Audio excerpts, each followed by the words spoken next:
అందరికీ నా హృదయపూర్వక నమస్కారాలు. గత కొద్ది రోజులుగా మనకి తిరుమలలో జరిగిన అపచారం మనకి బయటకు వచ్చింది. స్వామివారి ప్రసాదం గత శతాబ్దాలుగా, సరిగ్గా చెప్పాలంటే 300 సంవత్సరాల పై చిలుకు నుంచి స్వామివారి ప్రసాదాన్ని తిరుపతి లడ్డూలు కానీ దీన్ని 3 శతాబ్దాల పైనుంచి దీన్ని తీసుకొస్తూ వచ్చారు. స్వామివారికి నైవేద్యంగా ఇస్తూ వచ్చారు. ఇది మహాప్రసాదంగా భావిస్తాం దేశం అంతా. ఇది ఒక ప్రభుత్వాన్ని నిందించడానికో, దీని మీద రాజకీయ లబ్ధి పొందడానికో దీని వెనుక ఉద్దేశం లేదు. వైసీపీ పాలనలో టీటీడీ బోర్డుని కాన్స్టిట్యూట్ చేసిన విధానం మేము ముందు నుంచి ఆక్షేపం తెలియజేస్తూ ఉన్నాం. ఏ గుడైనా సరే భక్తుల మనోభావాలు దెబ్బతినకుండా, ఆచార వ్యవహారాల్ని నిర్వీర్యం చేయకుండా, అపరాధం వాటిల్లకుండా ముందుకు తీసుకెళ్లాల్సిన అవసరం ఉంది. అది వారి బాధ్యత. సో టీటీడీ బోర్డుని కాన్స్టిట్యూట్ చేసిన వైసీపీ ప్రభుత్వం 2019 నుంచి సంస్కరణల పేరుతోటి, అంతకుముందు చాలా తప్పులు జరిగినాయనే వాటితోటి చాలా మార్పులు చేర్పులు పట్టుకొచ్చారు. స్వామివారి పూజా విధానాలు మార్చేశారు. శ్రీవాణి ట్రస్ట్ అని పేరు పెట్టి దాని మీద 10,000 రూపాయలు టికెట్ పెట్టారు ఒక్కొక్క వ్యక్తికి. ఒక్కొక్క కుటుంబం వస్తే 5 మంది, 4 వస్తే తక్కువ కాకుండా వాళ్ళకి 50,000 రూపాయలు వసూలు చేసి టికెట్ మటుకు, బిల్లు మటుకు 500 రూపాయలకి ఇస్తూ ఉండేవాళ్ళు. ఇది నేను చాలాసార్లు, నాతో పాటు చాలామంది భక్తులు ప్రస్తావించారు. చాలామంది రాజకీయ పార్టీల ప్రతినిధులు దీన్ని ప్రస్తావించారు. అన్ని పార్టీలు ప్రస్తావిస్తూనే ఉన్నాయి, వేలెత్తి చూపుతూనే ఉన్నాయి. కానీ ఏ రోజు కూడా దాన్ని పట్టించుకున్న పాపాన్ని పోలేదు. అలాగే వైసీపీ పాలనలో అఫీషియల్గా ఆన్ రికార్డ్ 219 గుడుల్ని అపవిత్రం చేశారు. విగ్రహాలని విధ్వంసం కావచ్చు, రథాలు తగలబెట్టడం కావచ్చు, అలాగే 300 పైచిలకు మన దేవాలయాలను అపవిత్రం చేశారు. ఇన్ని జరిగినా కానీ ఎప్పుడు నేను గుర్తిస్తూనే ఉన్నాను. ఆ రోజు రామతీర్థం సమయంలో కూడా రాముల వారి విగ్రహాన్ని తల నరికేస్తే అర్చకులు దాన్ని, రాముల వారి విగ్రహాన్ని ఇలా పట్టుకొని ఆయన బాధపడుతూ ఉంటే ఆ రోజు కూడా నేను తెలియజేశాను. ఆ రోజు కూడా అందరూ ఏకం కావాలి. ఎవరి మతమైనా కావచ్చు, ఎవరి ప్రార్థనా మందిరాలు కావచ్చు, దేవాలయం కావచ్చు, మస్జిద్ కావచ్చు, చర్చి కావచ్చు, కానీ వారి మనోభావాలకి దెబ్బతినేలాగా దాడులు జరిగితే బయటికి రావాలి అని అందరూ నేను కోరుకుంటే, ఆ రోజున చిలకలూరుపేట నుంచి ఉండే ముస్లిం సమాజ సోదరులు కూడా బయటకు వచ్చి ఆ రోజున మద్దతు తెలియజేశారు. ఇది ఏ ధర్మానికి సంబంధించిన అందరూ రావాలని ఒక పిలుపునిస్తూ ఆ రోజు కూడా వచ్చారు. కావాలంటే అది ఒకసారి మీరు ట్విట్టర్ టైం లైన్లో ఉంటుంది, అది కూడా మీరు చూసుకోవచ్చు. కానీ ఈ రోజున మేము ముందు నుంచి తెలియజేస్తూనే ఉన్నాం. చాలా అవకతవకలు జరుగుతూ ఉన్నాయి, ప్రసాదాలు కల్తీ జరుగుతూ ఉన్నాయి, సరిగ్గా లేవు, ప్రసాదం నాణ్యత పోయింది, డబ్బులు కలెక్ట్ చేస్తున్నారు, రిసిప్ట్లు ఇవ్వట్లేదు. అసలు టీటీడీ మీద కూడా వైట్ పేపర్ రావాల్సిన అవసరం ఉంది. ఇవన్నీ కూడా మేము చాలాసార్లు అనుకుంటా ఉన్నాం. కానీ ఈ స్థాయిలో కల్తీ జరుగుద్దని, కల్తీ ఉంటుంది, ఫుడ్ అడల్ట్రేషన్ ఉంటుంది, చేసే తిండిలో కల్తీ ఉంటుంది, అన్ని దేవాలయాల్లో కూడా ప్రమాణాలు పాటిస్తున్నారా లేదా అన్న చర్చ బయటకు వచ్చింది ఈరోజు. ముఖ్యంగా తిరుపతి లడ్డు ప్రసాదాన్ని, మహాప్రసాదం, శ్రీవారి మహాప్రసాదానికి సంబంధించి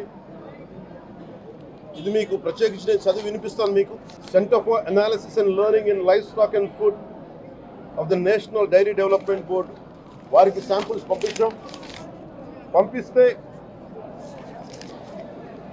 ఇది వాళ్ళు తెలియజేసింది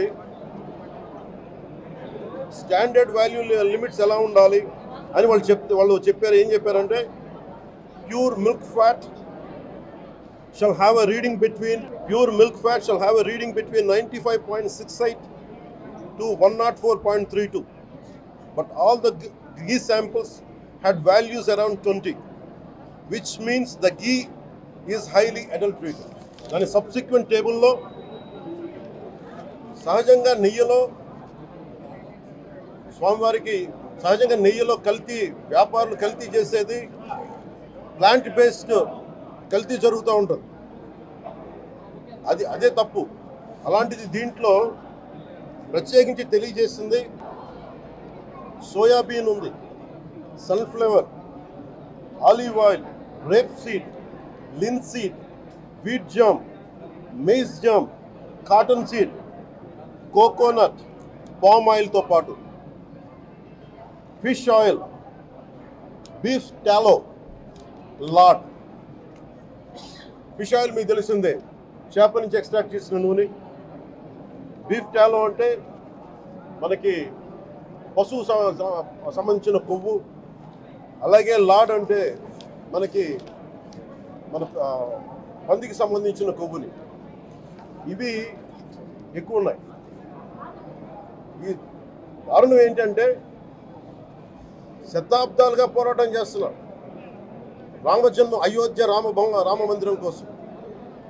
దానికి కూడా వీళ్ళు 1,00,000 లడ్లు ఇలా బీఫ్ తోటి, పిగ్ ఫ్యాట్ తోటి, ఫిష్ ఆయిల్ తోటి కలిపిన లడ్డు 1,00,000 లడ్లు కొన్ని దశాబ్దాలుగా శతాబ్దాలుగా అయోధ్య రామ మందిరం కావాలని చాలా ప్రతిష్టాత్మకంగా తీసుకుంటే దానికి కూడా తిరుపతి లడ్లు వెళ్ళి, టీటీడీ లడ్లు వెళ్ళి, ఇది దేశం అంతా దీన్ని కదిలిపోయింది. ఈ రోజున ఇలాంటి అపవిత్రం జరిగింది.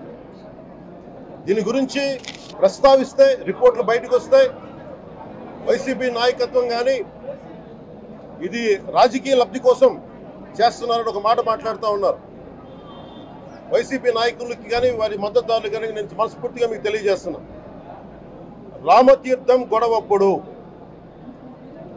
219 గుడుల్ని మీరు అపవిత్రం చేసినప్పుడు మీ పాలనలో ఒక సగటు హిందువుగా నేను గొంతెత్తి పోరాటం చేయాలి అంటే రోడ్ల మీదకి ఆ రోజే వచ్చామని గుర్తుపెట్టుకోండి. ఆ రోజు కూడా రామతీర్థం రాముల వారి విగ్రహాన్ని మీరు నరికేసి అర్చకులు చేతిలో పట్టుకున్నప్పుడు చాలా బాగుంది. కానీ ఆ రోజు కూడా దాన్ని రాజకీయ పరంగా మేము తీసుకెళ్ళా. దోషులకి శిక్ష పడాలి, వీళ్ళెవరో కనుక్కోండి. ఈ రోజు వరకు మీరు పట్టించుకోవాలా.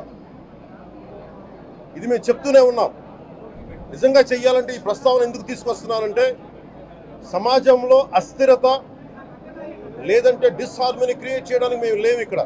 కానీ తప్పు జరుగుతుంటే, దాడులు జరుగుతూ ఉంటే, అపవిత్రం చేసుకుంటూ వెళ్ళిపోతే చూస్తూ ఎవరు కూర్చోం. తప్పు, అది కూడా తప్పు అవుద్ది. ఫండమెంటల్ కాన్స్టిట్యూషనల్ ఫండమెంటల్ ఇది. ప్రతి వ్యక్తికి వారి ధర్మాన్ని ఆచరించే హక్కు ఉంది. ఎవరన్నా వచ్చి ఆ ధర్మాన్ని పాడు చేసే హక్కు ఎవరికీ లేదు. ఇట్స్ ఎ ఫండమెంటల్ రైట్ ఇది. ఇలాంటి స్థాయిలో ఈ రిపోర్ట్ బయటకు వచ్చినప్పుడు ఏం చెప్పుండాల్సింది గత ముఖ్యమంత్రి గారు? నేను ఏ రోజు కూడా మీరు చూశారు, ఇది ప్రభుత్వం, మన కొత్త ప్రభుత్వంలోకి వచ్చాం. ఇది వెండెట్టా ప్రభుత్వం కాదు, ఇది పగా ప్రతీకారాల ప్రభుత్వం కాదు ఇది. కానీ తప్పు జరుగుతుంటే మటుకు చేతులు కట్టుకొని చూసే ప్రభుత్వం కూడా కాదు. అది మీకు చాలా పగడ్బందీగా తెలియజేస్తున్నాను విషయం. అలాంటిది మా మీద ఎన్నో మాట్లాడినా మేము ఎప్పుడు మాట్లాడలా. రామతీర్థం గురించి జరిగినప్పుడు కూడా మేము మాట్లాడలా. కానీ ఈ రోజున రిపీట్ అయిపోతున్నాయి మిస్టేక్స్. అలవాటైపోయింది, ఆలవాలం అయిపోయింది. ఇంక ఇక్కడితో ఆగాలి. ఇది ఎప్పుడే ఫుల్ స్టాప్ టు దిస్. దీంట్లో ఒకరు నిందించట్లా. టీటీడీ బోర్డు ఉంది, వైసీపీ కాన్స్టిట్యూట్ చేసిన టీటీడీ బోర్డు ఉంది. వైవి సుబ్బారెడ్డి గారు ఉన్నారు టీటీడీ చైర్మన్గా. టీటీడీ ఈవోగా ధర్మారెడ్డి గారు ఉన్నారు. మళ్ళీ వాళ్ళు కాకుండా కొత్తగా వచ్చారు. ఈ 5 సంవత్సరాలు ఈ బోర్డు ఏం చేస్తూ ఉంది? ఈ టీటీడీ బోర్డుని మేము ప్రశ్నిస్తున్నాం. మీరు బయటికి రండి. గత ముఖ్యమంత్రి ఏం చేసి ఉండాల్సింది? వచ్చినప్పుడు మీరు పంపించండి ల్యాబ్స్కి. మీకు ఎవరైతే తప్పులు చేశారో వారి మీద మీరు చర్యలు తీసుకోండి చెప్పాలి. కానీ తప్పులు చేసిన వాళ్ళు వెనకేసుకొచ్చే విధానం ఏంటో నాకు అర్థం కావట్లేదు. ఇది ఆయన మార్చుకోవాలి. అంతేగాని ఇది మీరు అస్థిరత చేసే ఆలోచన కానే కాదు. ఇదే మీరు ఊహించండి.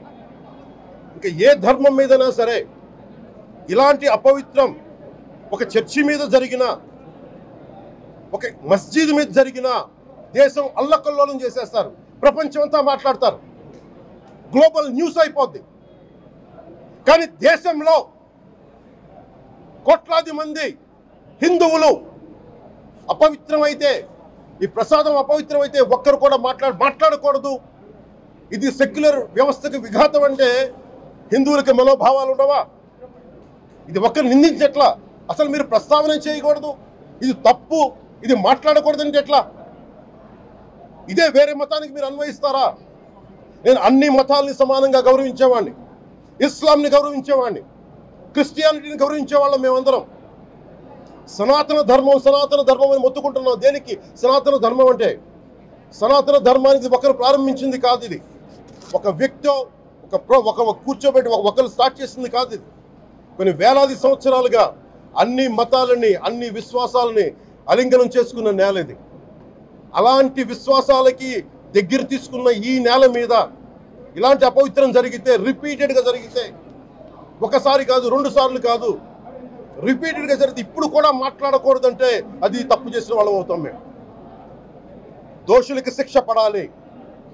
ఫుడ్ అడల్టరేషన్ ఇది మేము కాదంటలా. టీటీడీ బోర్డు, అప్పుడు టీటీడీ బోర్డు బాధ్యత తీసుకోవాలి. పొలిటికల్గా వచ్చి అలంకారప్రాయంగా ఒక్కొక్కళ్ళు వచ్చేసి దర్శనాలకి టికెట్లు ఇవ్వడానికి మీరు బోర్డు మెంబర్స్ అవ్వలేదు. మీరు ఎవరు చైర్మన్ కానీ ఈవో కానీ, మీరు అక్కడ ధర్మాన్ని పరిరక్షించాలి. మీరు అక్కడ మీ ఇష్టాలకి మీరు కూర్చోబెట్టి మీ ఇష్టాలకి కాంట్రాక్ట్లు ఇచ్చుకోవడానికి మీరు టీటీడీ బోర్డుకి మీరు వెళ్ళలేదు. మీరు అందరూ, మీ అందరికీ బాధ్యత ఉంది. మీరు నిర్ణయించుకోవాలి. ఎవరికి కోపాలు రావు, ఎవరికి వేదన రాదు, ఎవరికి బాధలు రావంటే కుదరదు. వస్తాయి బాధలు, వేదన ఉంది, మాట్లాడతాం. మర్చిపోకండి ఎవరు.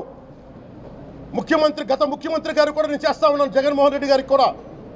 ఇదే చర్చికి జరిగితే మీరు ఊరుకుంటారా? ఒక మసీదుకి జరిగితే ఊరుకుంటారా? ఒక తిరుమలకు జరిగినప్పుడు ఎందుకు వెనకేసుకొస్తారు? రాకండి.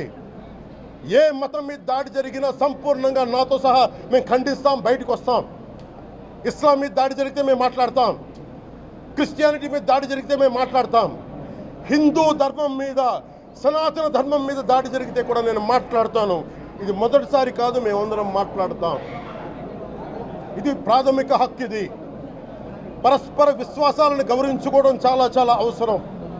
ఇది అందరికీ తెలియజేస్తున్నాను. ఇది దోషులకి కఠిన శిక్ష పడాలి. అలాగే ముఖ్యమంత్రి గారికి కూడా నేను తెలియజేసుకున్నాను, చంద్రబాబు నాయుడు గారికి కూడా క్యాబినెట్ మీటింగ్ జరగాలి, అసెంబ్లీలో చర్చ జరగాలి. అసలు టీటీడీ ట్రస్ట్లో ఎన్ని అవకతవకలు జరిగినాయి, దీని మీద కూలంకషంగా దీని మీద చర్చలు జరగాలి. అలాగే నిన్న అందరూ మీడియా పెద్దలు కూడా అడుగుతూ ఉన్నారు, పత్రికాధిపతులు కూడా అడుగుతూ ఉన్నారు, మీడియా వారు కూడా అడుగుతున్నారు, దీన్ని సిబిఐకి తీసుకెళ్లాలా లేదా అనేది. అది గౌరవ ముఖ్యమంత్రి గారు నిర్ణయం తీసుకోమని. మీరు ఏ నిర్ణయం తీసుకున్నా క్యాబినెట్ మీ వెనకాల ఉంటుంది, ప్రజలు మీ వెనకే ఉంటారు. ఇది ఇక్కడితో ఆగాలని మనస్ఫూర్తిగా నేను కోరుకుంటున్నాను. అలాగే 40 సంవత్సరాలుగా కర్ణాటకలోని గీ కంపెనీకి ఇస్తూ ఉన్నారు. 15,000 కేజీలు అవసరం అవుతుంది నెయ్యి, మనకి స్వచ్ఛమైన నెయ్యి. అలాంటిది వీళ్ళు 1000 రూపాయలు కొన్నదాన్ని వీళ్ళు 360 రూపాయలకే వస్తుందని చెప్పి ఎవరో మిడిల్ మ్యాన్ వచ్చి చెప్పారు. ఆ మిడిల్ మ్యాన్ ఎవరు? దీని మీద సంతకం పెట్టింది ఎవరు? మీరు 1,00,000 లడ్డూలు మీరు అయోధ్యగా పంపించినప్పుడు మాట్లాడింది ఎవరు? చెక్ చేశారా? క్వాలిటీ చెక్ చేశారా? కోట్లాది మంది భగవంతుణ్ణి విశ్వాసం ప్రకటించే ప్రతి ఒక్కరి ఈ రోజున బాధకు గురయ్యారు. నాకు నిజంగా ఇంకో వేదన కూడా ఉంది. ఇది ఇంకొకరు నిందించట్లా. తిరుమలలో ఉండే ఇంతమంది సేవ చేసుకునే వ్యక్తులు కానీ, మీరందరూ హిందువులే కదా, మీరందరూ టీటీలో ఉండే వందలాది మంది ఎంప్లాయీలు, మీకు ఉద్యోగులు, వేలాది మంది ఉద్యోగులు, మీరందరూ ఏం చేస్తున్నారు? మీరు హిందువులు కాదా? మీరు స్వామివారికి అపవిత్రం జరుగుతూ ఉంటే మీరు కల్తీ నేచరు మీకు తెలిసి కూడా మీరు ఎందుకు కాముకున్నారు? భయపడ్డారా? వైసీపీ అంటే, వైవి సుబ్బారెడ్డి గారంటే భయపడ్డారా? ధర్మారెడ్డి గారంటే భయపడ్డారా? ఏ స్వామి అయితే మీకు ఆశ్రయం ఇచ్చారో ఆ స్వామికి అపవిత్రం జరుగుతూ ఉంటే మీరందరూ కామ్గా కూర్చునే మీకు ఎలా వచ్చింది? మీకు ఇది నేను సాటి హిందువులను కూడా నేను ప్రశ్నిస్తున్నాను. మీరు కూడా తప్పు చేశారు దీంట్లో. ఇది ముందుగా ప్రతి హిందువు గౌరవించాల్సింది. దీన్ని మీ మతాన్ని మీరు గౌరవించుకోండి ఫస్ట్. ప్రతి హిందూ నేర్చుకోవాలి ఇది. ప్రతి హిందూ ఆత్మపరిశీలన చేసుకోవాలి. మీరు బయటికి రావాలి. తప్పు జరుగుతూ ఉంటే కూర్చొని చేతులు కట్టుకొని మనకెందుకులే అంటే ఇలాగే ఉంటాయి. ఇది మారాలి. ఇది అందుకు నేను కూడా దీంట్లో భాగమే. కాబట్టి నిజంగా నాకు ఇన్ని సమస్యలు చెప్పారు ఇన్ని సంవత్సరాలుగా. వైసీపీ మీద పోరాటాలు చేస్తున్నారు. రోడ్లు బాగలేదంటే మాట్లాడాం, రైతుకి సమస్యలు వస్తే మాట్లాడాం, గుడులు అపవిత్రం చేస్తుంటే మాట్లాడాం. కానీ ఏ ఒక్కరు కూడా బలంగా కూర్చొని టీటీడీ ఉద్యోగులు ఎవరైనా సరే ఇలా జరుగుతుంది అని తెలిసి కూడా కామ్కున్నారంటే మీరు మహా అపరాధం చేశారు. ఆ మహా అపరాధానికి నాకు సంబంధం లేకపోయినా ఈరోజు నేను ప్రాయశ్చిత దీక్ష మొదలుపెట్టాను. ఈరోజు 11 రోజులు స్వామివారికి నేను క్షమాపణలు కోరుకుంటూ దీక్ష తీసుకుంటున్నాను. ఇది మారాలి, భవిష్యత్తు ఇలా ఉండకూడదు అని కోరుకుంటూ సెలవు తీసుకున్నాను. నమో వెంకటేశాయ.